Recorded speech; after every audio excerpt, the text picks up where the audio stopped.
on va être entre 13 et 15 000 euros. Peu importe vos revenus, il y a des montants d'aide. Bienvenue dans ce nouvel épisode. On va répondre à chaque question dont on se pose sur l'utilité, la rentabilité, mais surtout comment fonctionne une pompe à chaleur.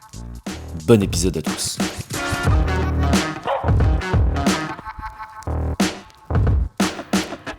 Alors ici c'est Wiesmann qui nous accompagne sur ce projet de vidéo et on a décidé de faire un échange très simple avec Margot.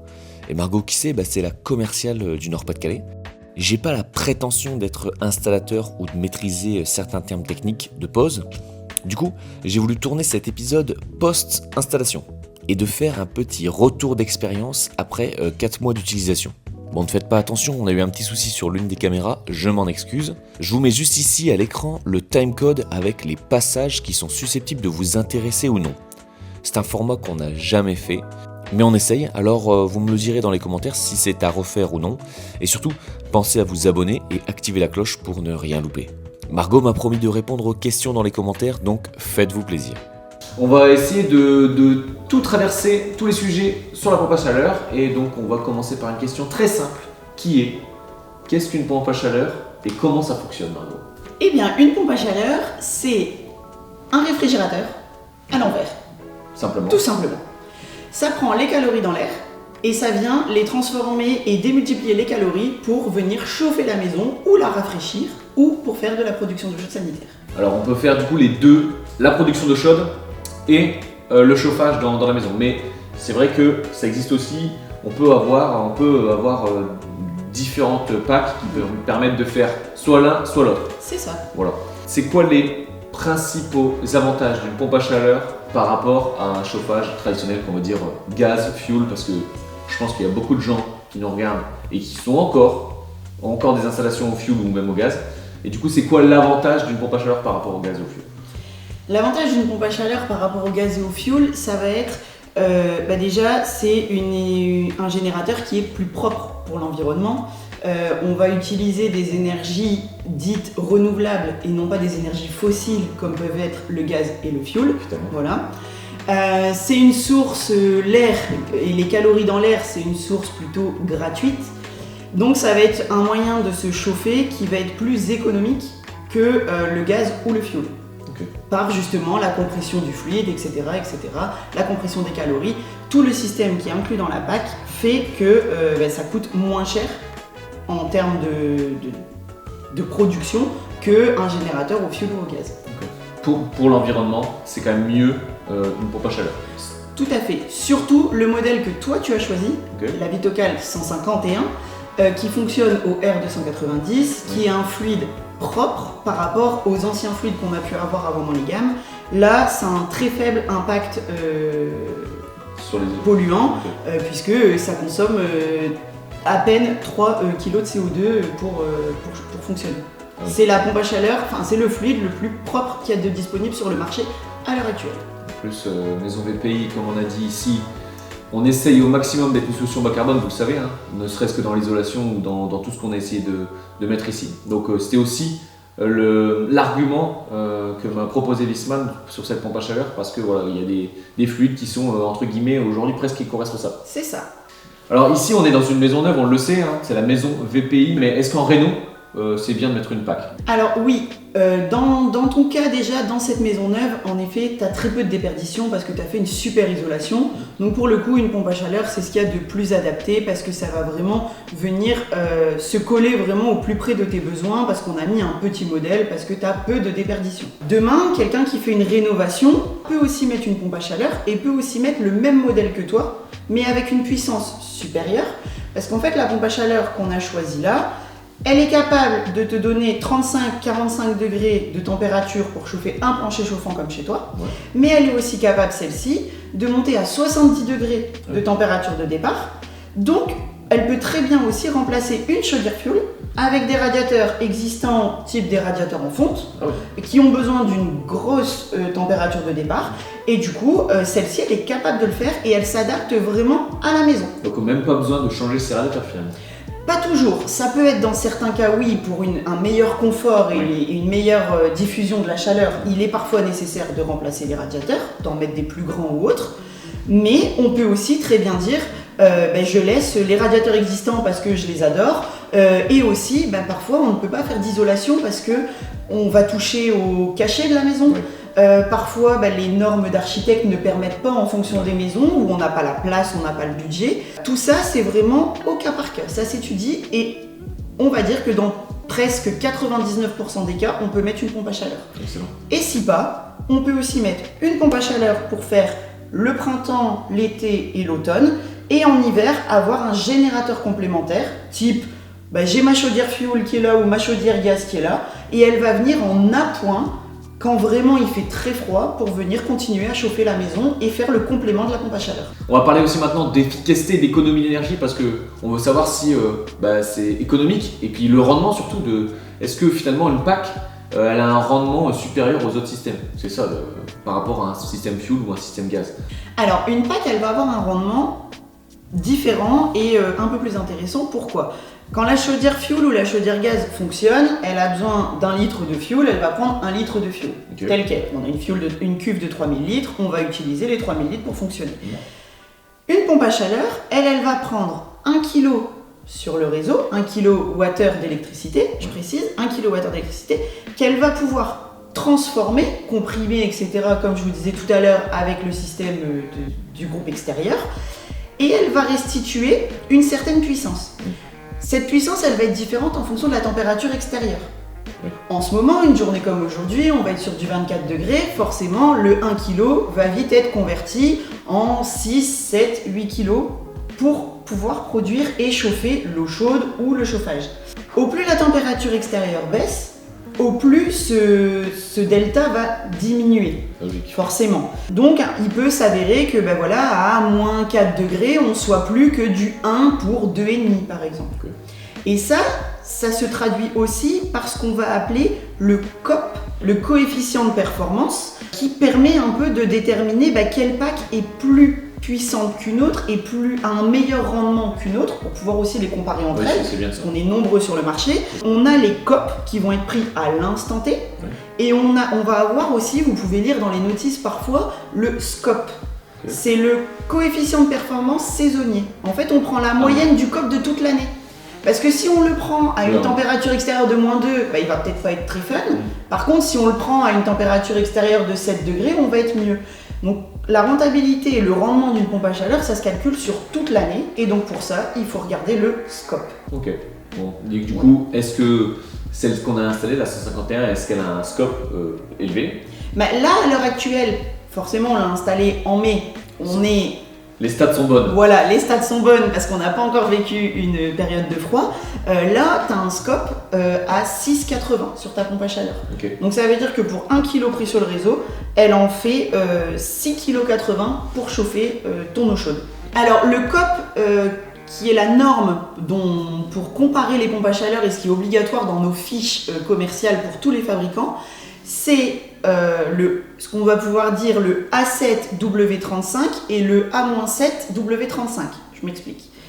A, c'est la température extérieure, et W, c'est la température de l'eau, donc qui est envoyée dans le système. Donc par exemple, A7, donc température extérieure 7 degrés, température envoyée 35 degrés, on va avoir un COP, alors qui est plutôt favorable puisque là on est sur une température extérieure correcte. Et ensuite, on va avoir le -7,35, donc -7 degrés extérieur, température d'eau à 35, on va avoir une autre donnée. Ça, c'est la norme que nos grands patrons du chauffage, des énergies ont décidé, c'est qu'on ait tous un moyen pour comparer les PAC de tous les fabricants. C'est pas un comparatif de région, c'est un comparatif de température. Donc qu'importe qu'il fasse, je pense qu'il y a plus de chances qu'il fasse -7 ici qu'à Marseille. C'est ça. Bien qu'on serait étonné, c'est peu d'heures dans l'année, -7. Ouais, c'est vrai. Mais du coup, c'est possible que ça arrive et du coup, il y a quand même un barème qui permet de comparer avec d'autres marques parce que, il faut le dire, tout le monde il y a beaucoup de gens qui fabriquent des pompes à chaleur, mais l'idée c'est aussi de pouvoir comparer avec c'est comme dans nos cols carrelage où on a des moyens de comparaison avec d'autres fabricants. Mais voilà, l'idée c'est ça, c'est le SCOP. C'est le SCOP et le COP. Okay. Et surtout, ne vous inquiétez pas, que vous soyez du sud ou que vous soyez du nord, chaque région a sa température de référence. Donc c'est-à-dire que dans le Nord-Pas-de-Calais, par exemple, nous, la température pour réaliser le dimensionnement Pour Oui. avoir la bonne pompe à chaleur, c'est -9. Et ça, c'est des règles établies. Donc dans le sud, vous allez peut-être être à 2 degrés extérieurs parce que c'est votre température maximale en hiver, entre guillemets. Les montagnes, ça va plutôt être du -15, du -16. Ah oui. Et en fonction de ça, nous, les installateurs, ont des logiciels pour effectuer le dimensionnement, pour vraiment adapter la pompe à chaleur à votre maison en fonction de l'isolation, à votre température de confort dans la maison, et surtout à la température extérieure, on va dire maximale, qui est établie pour la région. Ok. Non mais c'est bien parce que ça permet de, au moins, l'installateur peut préconiser une pompe à chaleur, qu'importe l'endroit où vous habitez en France finalement. Voilà. Et puis, et surtout, qu'importe votre maison, votre système d'isolation, que ce soit du neuf, de la réno, etc. Donc vous vous adaptez finalement à toutes les maisons. À toutes les maisons, voilà. C'est aussi pour ça qu'il ne faut pas se comparer avec... mais nous, on est dans le Nord. Si tu appelles un copain en Bretagne, Oui, vous aurez peut-être la même maison, la même surface, mais la tienne sera peut-être plus puissante de pompe à chaleur parce que la température de référence pour l'hiver, elle est beaucoup plus basse. Oui. Donc dans ces cas-là, on aura besoin d'une pompe à chaleur plus puissante qu'en Bretagne où la température de référence avoisine les 0 degrés. Nous, c'est -9, forcément. On a besoin de quelque chose de plus puissant pour ces périodes-là. Donc, alors la question qui est un peu importante, mais c'est vrai que ici, on a choisi une pompe à chaleur parce que tu me l'as préconisée, parce qu'elle était parfaitement adaptée à la maison, et parce que, on en parlera après, elle va être aussi redimensionnée grâce au photovoltaïque qu'on va mettre sur le toit, mais ça on en parlera juste après. Mais on voudrait savoir aussi les coûts, parce que moi je sais combien j'ai payé, évidemment. Forcément. Il y a un coût, hein, ça n'a pas été gratuit. Donc je sais combien j'ai payé, mais c'est quoi le coût moyen d'une installation? Parce que en fonction d'une réno, d'une maison, est-ce que tu as une fourchette de coût pour une installation complète d'une pompe à chaleur?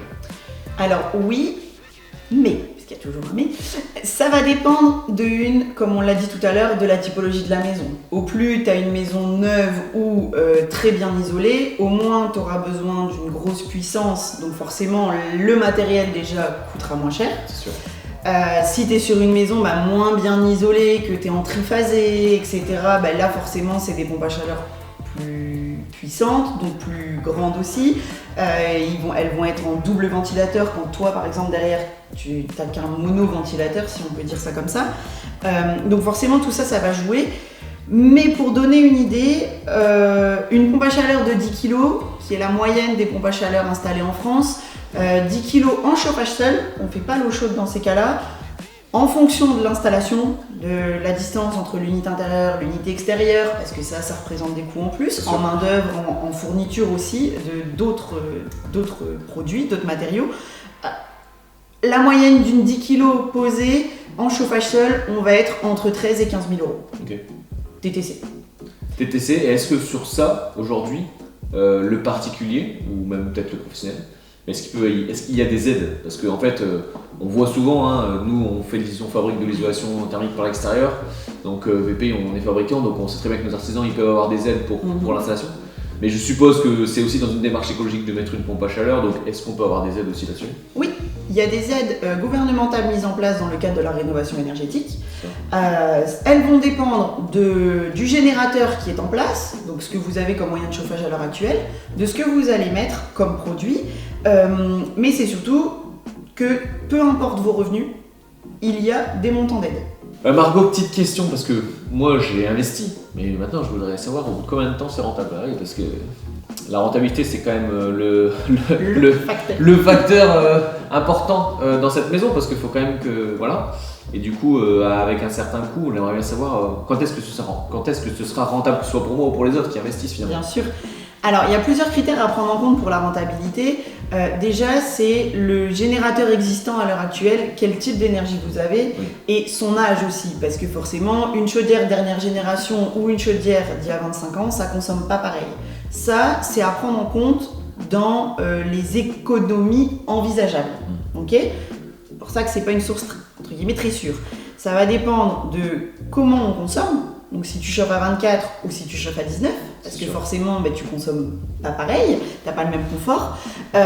Et puis ça va dépendre aussi du modèle qui est mis en place. Mais on va dire, ça dépend aussi des aides que tu touches, parce que si tu fais diminuer la facture de 50% ou si tu la payes plein pot, Ah bah c'est sûr. c'est pas la même rentabilité. La rentabilité d'une pompe à chaleur, on va dire que tu peux la faire entre 7 et au max 10 ans en fonction vraiment de tous ces critères-là. Ok. On peut l'amortir plus vite, mais je préfère pas m'emballer et donner des faux espoirs. C'est des chiffres honnêtes, Voilà. entre 7 et 10 ans. Donc finalement, si. Et alors, il y a un truc que je sais pas, parce que moi je peux pas me comparer parce que c'est maison neuve, donc je peux pas me comparer à ce que j'avais avant évidemment. Mais c'est pour ça que j'aime bien en parler parce qu'il y a sûrement des gens en réno qui veulent investir, donc c'est pour ça qu'on en parle aujourd'hui. Mais et il y a aussi l'entretien, c'est-à-dire que votre pompe à chaleur, si vous n'avez pas d'adoucisseur ou si vos anciens systèmes, vous n'avez pas d'adoucisseur, ils sont remplis de calcaire, ils surconsomment x10.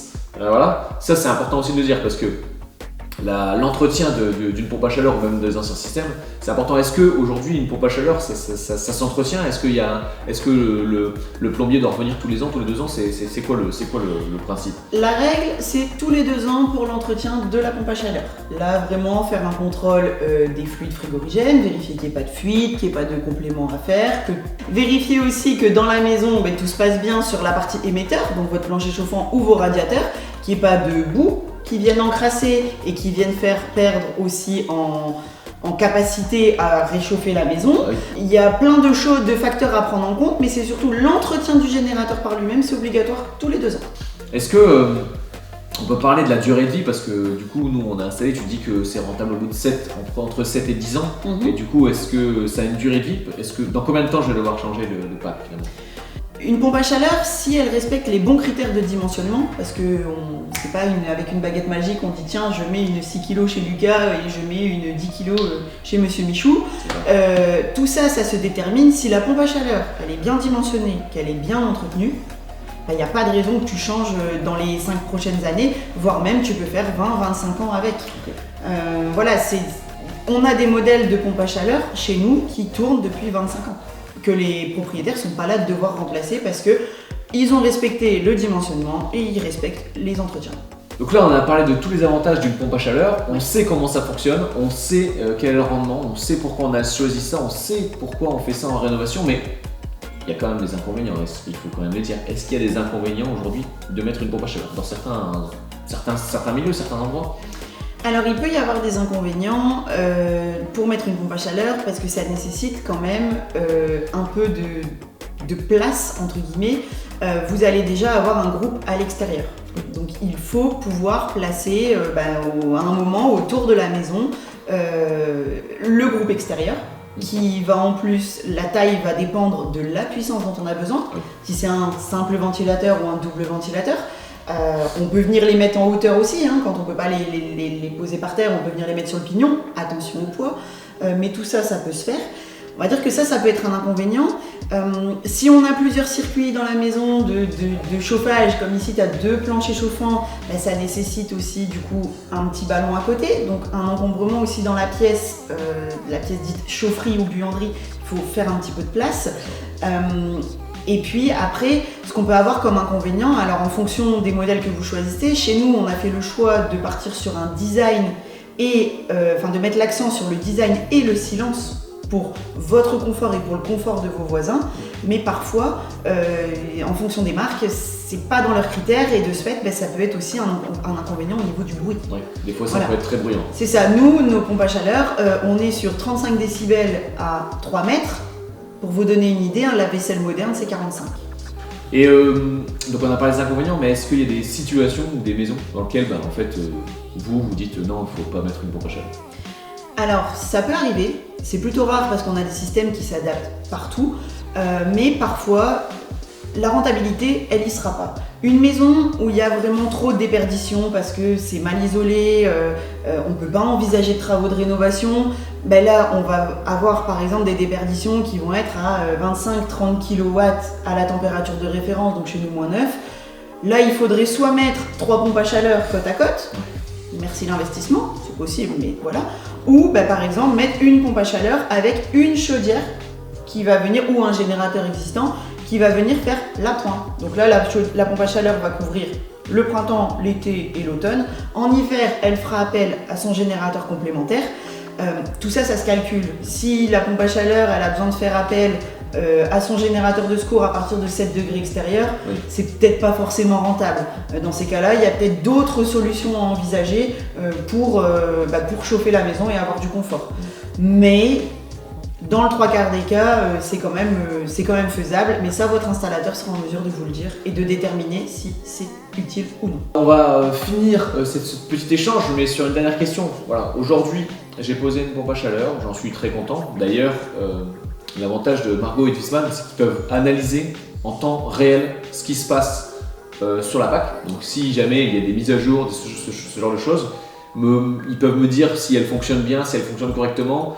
Par exemple, j'ai appelé Margot en lui disant il y a des moments où j'avais l'impression que l'eau était pas assez chaude. Hop, petite vidouille à l'ordi, elle m'a corrigé ça tout de suite. Et en fait, voilà, ils peuvent directement interagir avec la PAC parce que tout est connecté.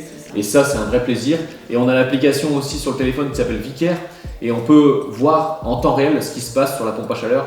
Et ça, mine de rien, moi en tant que geek professionnel, c'est un vrai plaisir. Mais c'est surtout qu'en plus d'être pour le geek, c'est que ça rassure parce que l'installateur y a accès, votre installateur partenaire qui vous aura posé la pompe à chaleur, et nous, on a aussi accès et on peut de ce fait analyser et vous pouvez aussi vous intervenir via votre application sur tout ça. C'est ça, changer vos températures, faire vos programmations, plus besoin d'aller bidouiller dans la chaufferie, vous faites tout du canapé en direct. C'est ça, je veux modifier, je veux mettre en route mon plancher maintenant parce que je sens que j'ai besoin de le mettre en route maintenant, je peux le mettre direct et ça c'est vraiment top. Tu pars en vacances, tu oublies de couper ta pompe à chaleur, tu le fais sur la route, des vacances, et quand tu reviens. Tout ça, tu peux le faire à distance. Exactement. Et dernière petite chose, du coup, pour conclure, là aujourd'hui, on a installé une PAC, on a un adoucisseur, ok, pas de problème. Qu'est-ce qui fait que je vais pouvoir encore mieux réduire mes économies d'énergie? C'est quoi l'étape d'après? Alors, l'étape d'après, l'avantage de la pompe à chaleur, c'est que ça fonctionne à l'électrique. À l'électricité, c'est la seule énergie qu'on pourra un jour produire gratuitement grâce à des panneaux photovoltaïques. Faut faire évoluer l'installation, mais les panneaux photovoltaïques fonctionnent aux rayons UV et non pas aux rayons du soleil. C'est là un peu la nuance. Donc finalement, tu pourras produire, en posant des panneaux photovoltaïques demain, tu pourras produire de l'énergie et de l'électricité gratuitement pour éviter d'avoir à prendre sur les réseaux l'énergie dont tu as besoin pour faire fonctionner ta pompe à chaleur. Donc la prochaine étape, c'est d'installer des panneaux photovoltaïques qui vont permettre évidemment d'alimenter la maison, mais aussi la pompe à chaleur pour essayer d'être au maximum autonome des énergies. Donc est-ce que ce sera un prochain épisode? On verra. On verra ça dans un prochain épisode. Peut-être qu'on posera des panneaux sur le toit, peut-être, qui sait. Et toujours avec Viessmann. Bon, j'ai tout dit là. Bon, c'est bon. Il y a plus de suspense. Plus de suspense. Non, mais du coup, on se reverra dans un prochain épisode. J'espère que cet épisode vous a plu. On a essayé de balayer un peu l'ensemble des choses par rapport à la pompe à chaleur. J'espère que vous avez toutes les réponses à vos questions. Sinon, posez des questions dans les commentaires. Margot ira voir, elle répondra gentiment. Avec plaisir. Voilà. Margot, elle se fera un plaisir de répondre à vos questions. Si vous avez d'autres questions, même plus techniques, pourquoi pas. Merci à tous pour votre écoute et votre intérêt. Et puis n'hésitez pas à installer une pompe à chaleur Viessmann. Voilà. Ciao. Dans le prochain épisode, on attaque la création d'un meuble d'entrée sur mesure de A à Z. Des plans SketchUp jusqu'à la peinture. Merci d'avoir suivi cet épisode. C'était Lucas pour VPI. Ciao.